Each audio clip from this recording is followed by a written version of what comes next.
Imagine logging on to an internet forum, searching for comfort, for understanding, only to find someone who seems to truly care. Someone who listens, offers advice, who tells you that suicide is the only way out. This isn't the plot of a horror film, it's real. And one man hiding behind a screen named Lee Dow made it his mission to prey on the vulnerable, pushing him toward their final moments while pretending to be a friend.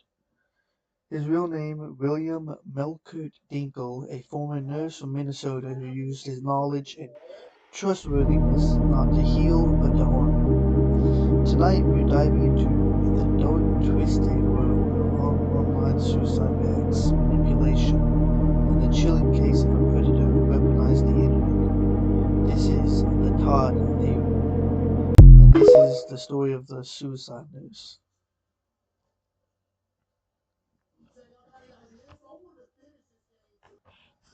Welcome back, guys. I'm going to come back here with a story of that truly, truly disturbed me, and I hate hearing this, but also feel like I want to get out there and spread about it.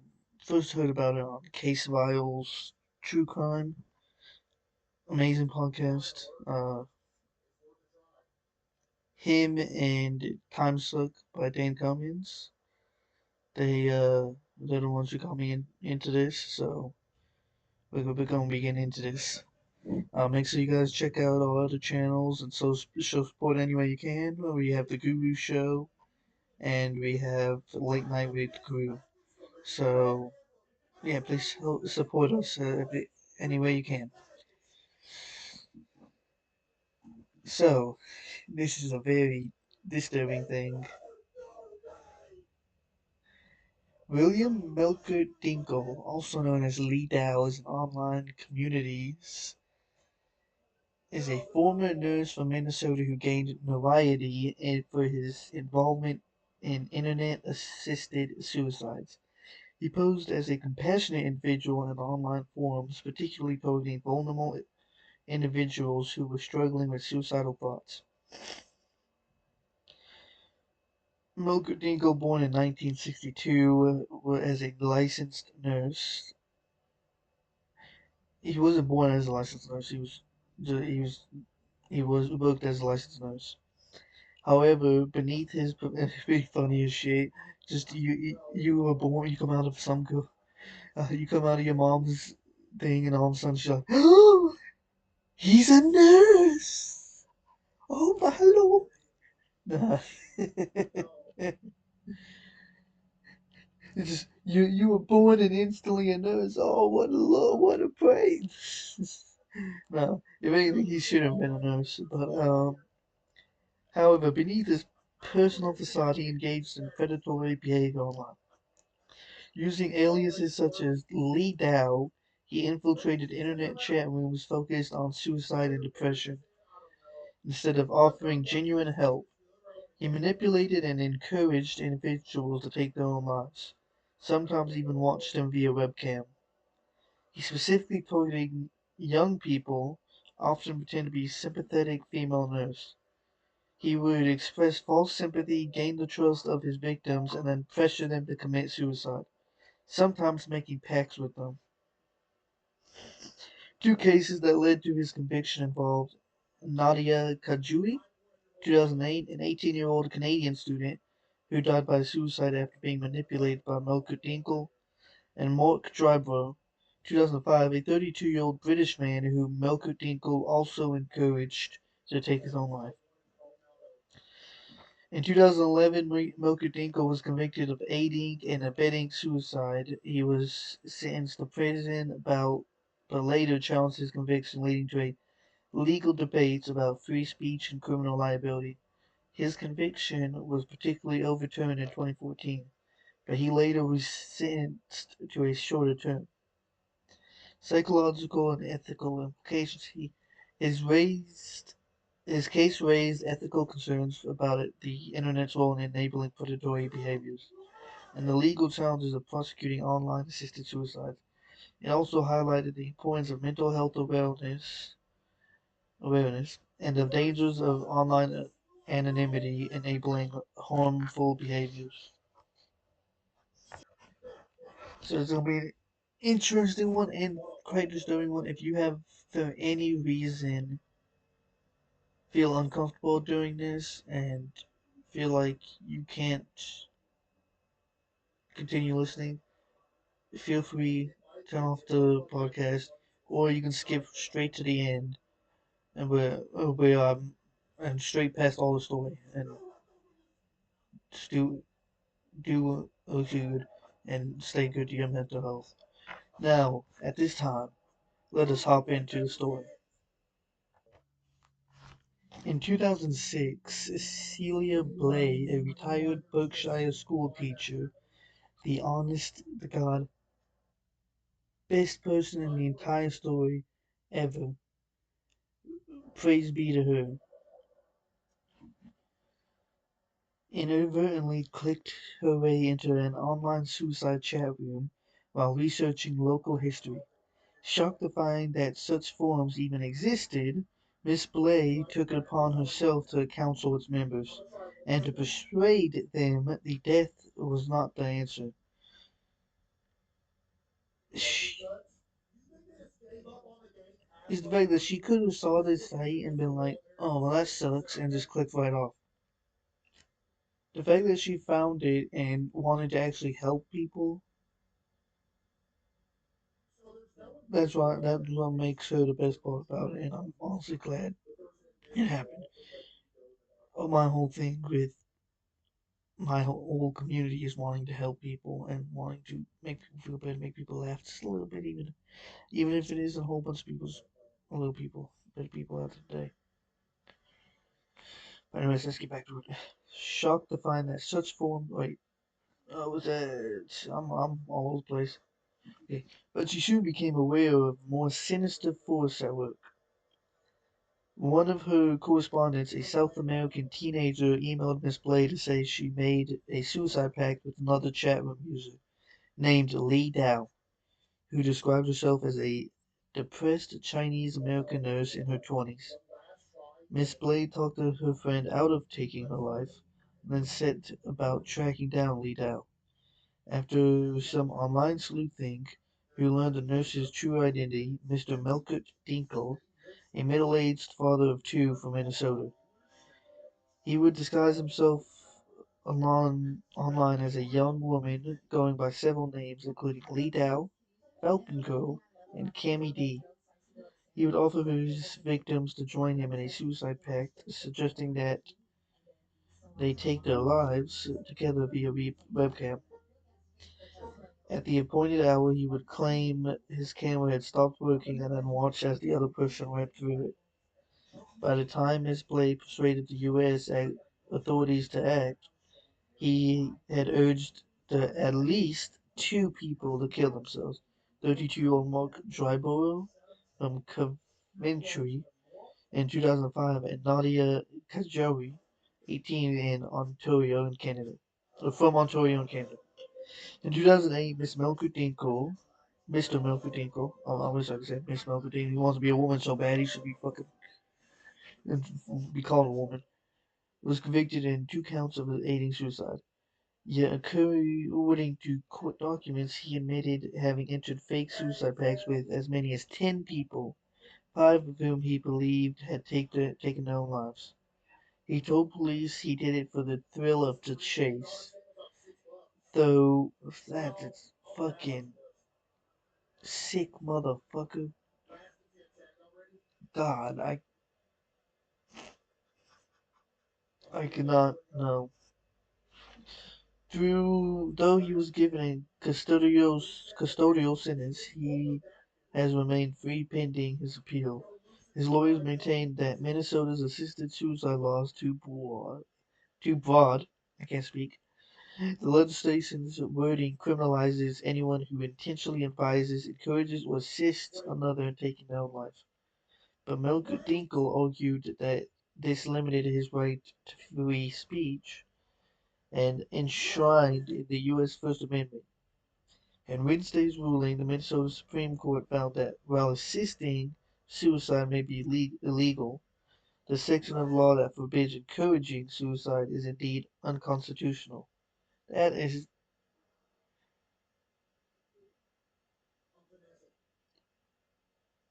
that's still not right in my opinion. He's he's still convincing people to murder him, or at least tricking them into murdering themselves. So he's still, in my books, a sick person that needs to be straight up hung in prison. Mr. Milkerdingle's case has thus been sent back to the lower court to decide whether he, in fact, assisted his victims. He claims that he simply offered them support and that he had no sway over the actions of the pair. Until he was caught, William Milkerdingle, a 51-year-old former nurse from Minnesota, had a gruesome hobby. He would seek out vulnerable suicide people online and then persuade them to take their own lives as he watched via webcam. In 2011, he was convicted by aiding and sentenced to 360 days in prison. During those 360 days, he met a cellmate who was doing time for eating people. His name was Todd, and Todd, well, he hung the man and then ate him while he screamed in pain. No, I'm joking with you. That never happened. I wish it would have happened, but no. um, so now we're going to talk a little bit about Celia Blay, the teacher who, praise be, is the best teacher ever. Until just a few weeks earlier, Celia is 64-year-old retired teacher and amateur local historian, used the internet only to exchange ideas with academics and fellow enthusiasts on sites devoted to medieval history. But with a single click in the summer of 2006, curiosity led her into the dark and deeply disturbing world of the internet suicide news group, where those contemplating suicide, some seriously, some not so seriously, gathered to share their thoughts and feelings with each other. The friend, a 17-year-old girl from South America, was a regular at the largest and most notorious suicide news group on the news net at the time. Although the girl didn't know it, she had been befriended by a dangerous predator going by the name of Lee Dow, who systematically sought out vulnerable and unhappy people and convinced them to take their own lives. What's more, she was not the only one. She was discovered just in the nick of time that more than half a dozen people had entered suicide pacts with the same person at the same time. They had all been tricked into killing themselves on the same day. To them, Lee Dowd appeared to be a kind, sympathetic young woman who shared their desire to end it all. She said she was Chinese American, emergency room nurse in her 20s, but thanks to Celia's tireless detective work, it is net known it is now known that Lee Dow was in fact William Milkerdingle, a middle-aged family man, and practicing nurse with a grotesque fetish for watching others die. He had no intention of killing himself. He simply got a kick out of duping suicidal men, women, and children into hurting themselves, or ending their lives on webcam for his twisted pleasure. And if it hadn't been for Celia, his victims might never have had the possibility of justice.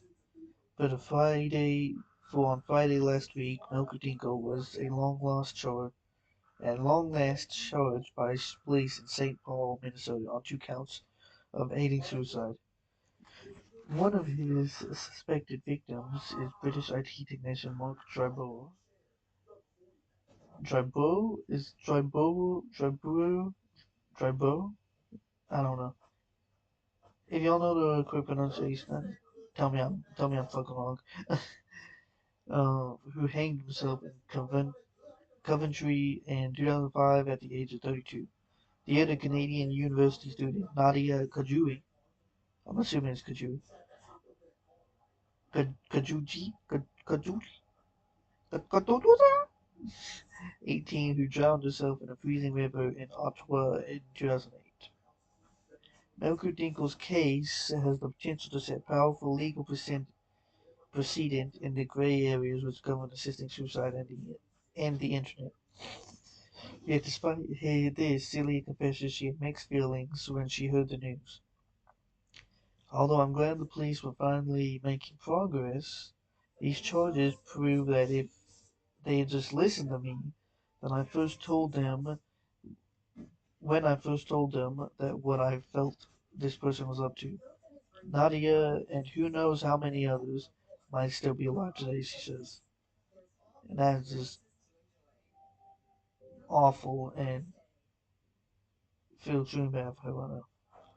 She had fought a long, hard battle to convince them to act ever since she first stumbled across evidence of Melker Dinkle's sickening game. And I'm just looking at a picture of him. Oh shit. Stupid ass. Looking at a picture of him. He looks like an ugly ass fucking stupid bitch. Oh. In 2006, Celia herself was depressed but not suicidal.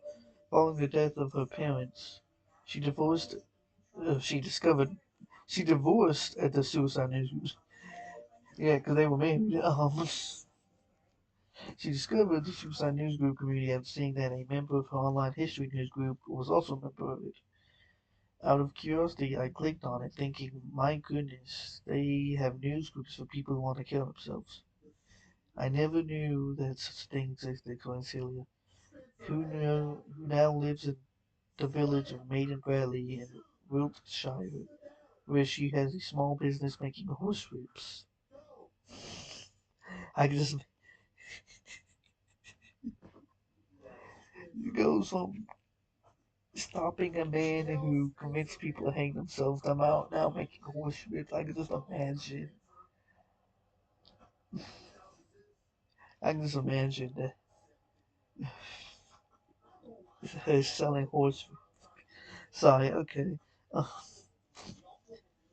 Although it was obviously a rather dark place, she says of the news group, I was attracted to the philosophical discussions about life and death that were happening there.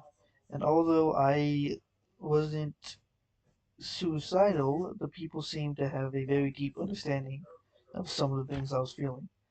As time goes by, you make a few friends. Sorry, honestly, and one of my friends was the 17-year-old girl in South America. She had a very low self-esteem, and I was trying to help her. Till the email arrived, I thought we'd been making progress. I thought she was starting to understand that she was just depressed and that suicide wasn't the answer.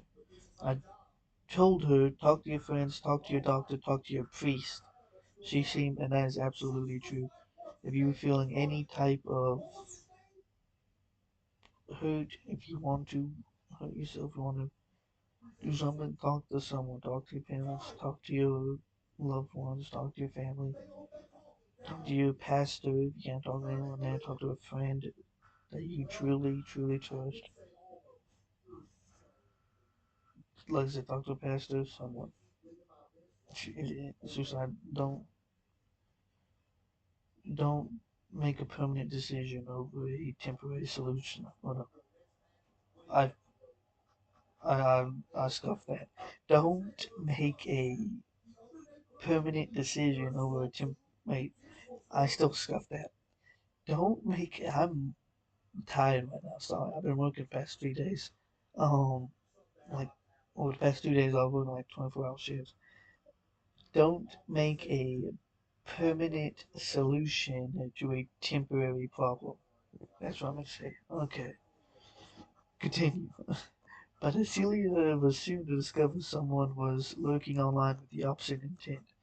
The girl admitted that Lee Dow had given her instructions on how to commit the perfect self-hanging and pushed her into making a fatal pact. She believed that she and Lee Dow would die together, connected via webcam. Webcam. At 4 o'clock that Friday, Melker Dinkle, of course, never intended to kill himself or to reveal his true identity via webcam. He merely hoped the girl would go through with it while he watched. Celia says that my friend didn't sound very certain that she wanted to do it, but she kept saying she didn't want to let the other go down. Dinkle knew what buttons to push. He was well practiced. This was his hobby. It's not very easy to take your own life from what I've read. The survival instinct is very strong. I think if it were possible to have a partner in it, someone to hold your hand, if only metaphorically via webcam, fuck, many people would take the option. Dinkle took advantage of that of fact and posed as someone who would go through with them. If the police had listened to me, who knows how many others would still be alive. That is just tragic. Posing as Lee Dow and several other female personas, including Falcon Girl and Cammy D, Milker Dinkle is known to have, and also Todd. Fucking Todd, man. No, no, that point. I had that point. Milker Dinkle is known to have told countless potential victims over the years that in this medical option, hanging is the best way to commit suicide. Liddell would say, I've seen people in the emergency room who have tried it this way and that way. Hanging is the best way to do it, relates Celia, who has collected and read dozens of messages and emails exchanged between Melker Dinkle and other members of the Suicide News Group. Then Lee or Cammy, whoever he was being that day, would describe seeing this chap hanging himself and say what a peaceful death it was. When the promised time of death arrived, Dinkle would claim that his webcam wasn't working, ensuring that no one discovered his real identity, as well as the fact that he had no intention of killing himself.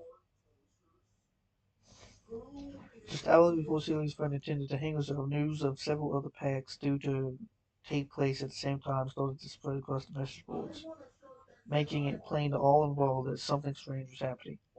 When members started comparing notes, they soon saw that they entered into the packs with the same person, Lee Dow, who seemed to be attempting to orchestrate a mass suicide of her own amusement. Gradually, more and more people realized that they had been duped and were basically just entertaining someone with their death, says Celia. They were dreadfully upset. They felt like idiots. It's one thing to want to die, but let's face it, it's quite another to provide entertainment for a pervert. These people had but what little faith they had left in this person. To Celia's knowledge, no one died that day, but from that moment on, she knew that putting a stop to this person's sick game was a matter of life and death. Well, what she didn't know, however, was that Mokadinko had been lying in various other suicide news groups since 2001. Mark Dryboro, who had a history of depression, was by no means the first person to come in contact with Lee from Minnesota in their hours of need, and probably not the first to have died having taken advice. Victims Nadia Kajuri below, and honestly, Nadia is a very beautiful young lady, and it's sad that she was taken from this world. Mark Drybro seemed like he could have went on to do amazing things, but he seems to be the first to have left a trail of evidence behind what police deemed strong enough upon which to base their charges. Emails found by Mark's family after his death in 2005 and subsequently passed to the police show that Lee had schooled Mark in the hanging method and suggested he use a webcam. When Mark was ill, I noticed was using the computer a lot, and I was worried about what he was doing, says his mother, Elaine Struggle of 610. We examined Mark's computer after he died to see if there was anything that might help us understand what he had done. Then we came across the emails. The man appointed as just to be happy to have mom and the trying to figure out what happened to son, and you see emails you've been making with some stupid lady, stupid guy posing to be a lady. I could not imagine that. The man appointed himself a more executioner. He whispered in his ear each time he logged on. Yet Melker Dinkle was free to operate for more than a year after Mork's death before his shocked Celia started to post warnings about him on the site. It seemed that he also had been messaging this guy named Todd. Todd would tell him would want be trying to meet up for him every chance he could so that he can eat him. Nah, I'm joking. That never happened. You should know by now. We'll be doing the Todd shit every time. Every time I did that, he would go quiet for a while, but he always returned sooner or later, sometimes under a different name. She says he was very easy to spot. He practically worked to a script. Whenever someone new arrived, Lee Dow, Cammy D, or Falcon Girl would say, "You've got mail," and then send them private messages. Dinkle used a particular vocabulary. He'd call them "hun" and say, "I understand." Oh, how fucking chilling. Unable to know how many online members were falling under Melker Dinkle's spell, Celia's friends become increasingly concerned. Who knew? In 2008, a 250 suicide-related websites, 19% dedicate suicide sites, and half of those actively encouraged it. Celia volunteered to collect as much evidence as she could. She persuaded more than 30 people who had been contracted by his alter egos to hand over their correspondence, on this promise that she would protect their anonymity. One of the girls he contacted said she was under 13. God, another lad was playing trot from school. He didn't mind targeting children, said Celia. I got the impression that he liked to play God. I think he got some thrill out of prolonging their deliberations having power over them. But at her local police station, they could not have been more dismissive. If it bothers you, look the other way, was their response to her first dossier of evidence.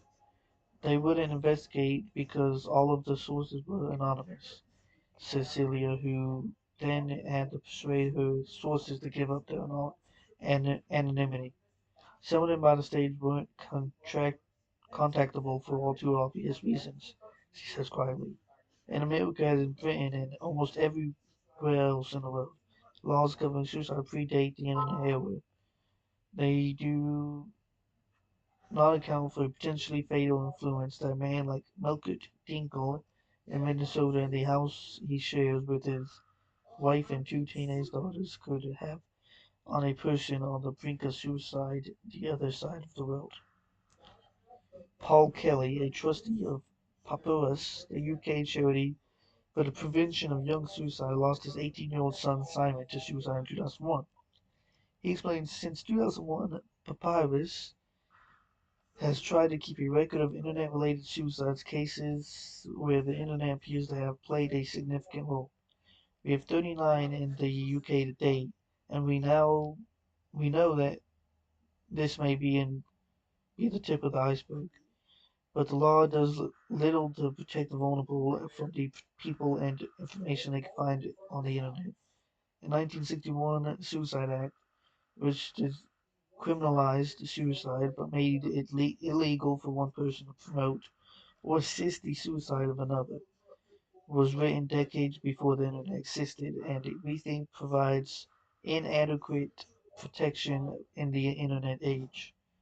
The fact that the internet is international and does not respect individual countries' legal boundaries is an added complication. Last year, through the Corners and Justice Act, government modernized the language of the law to make it clear that was what illegal what is illegal offline is illegal online. But many feel its definitions of promoting assisting suicide remain too open to interpretation to be of any use in court. It wasn't until January 2008 that Celia, still determined to track down the menace, with or without help from the police, realized Lee Dow was, in fact, a man. She and her friend from the site, Kat Lowe, a mother of two from Wolverhampton, set up a sting with Kat as the bait.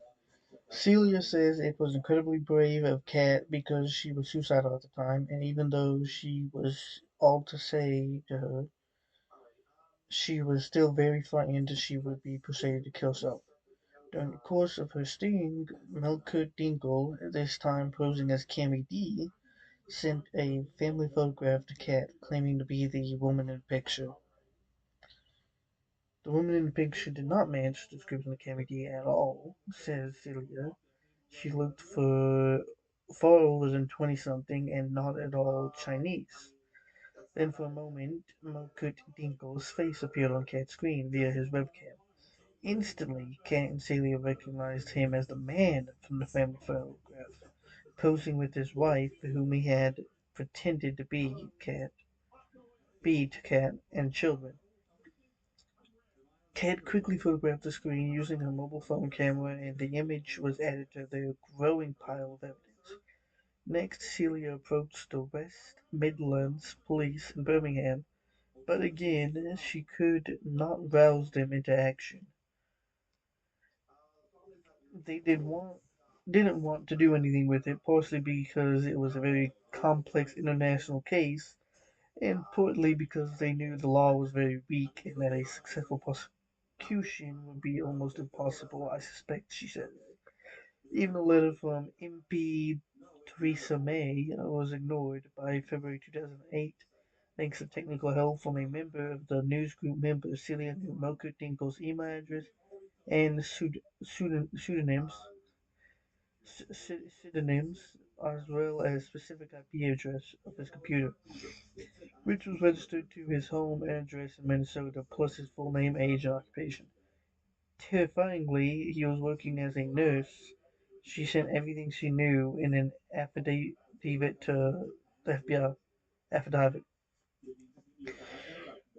We even gave them two photos, but still nothing, she says. At the stage, it seemed absolutely impossible that he would ever be stopped. We were all aware that as long as he was around, people were at risk to keep the earth.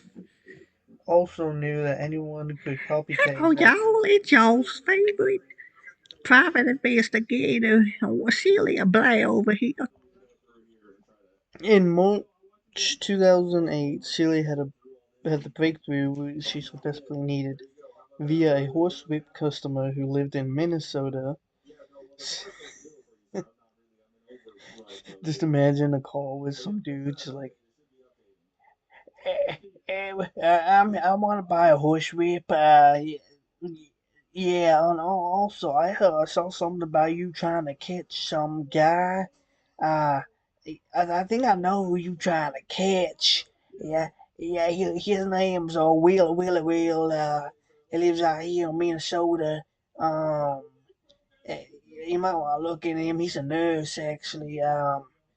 Like you said, you might want to look at that guy.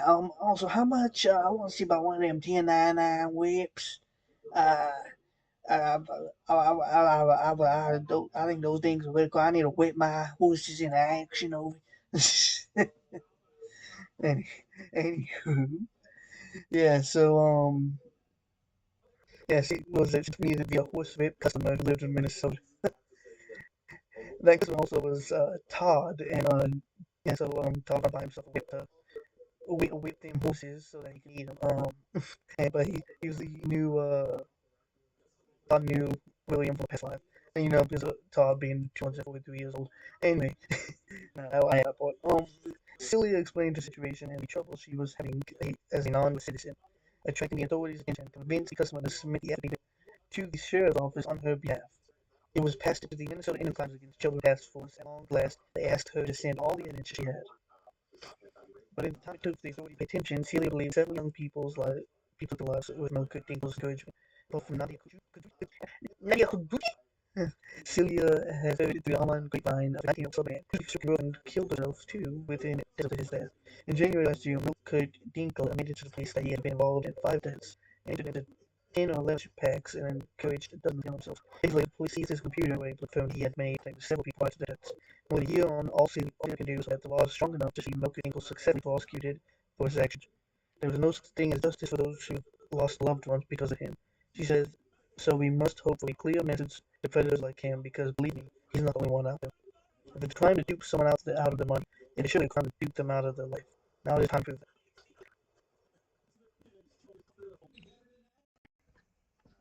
So I hope you guys enjoyed this episode. I encourage all of you to stay curious, as always.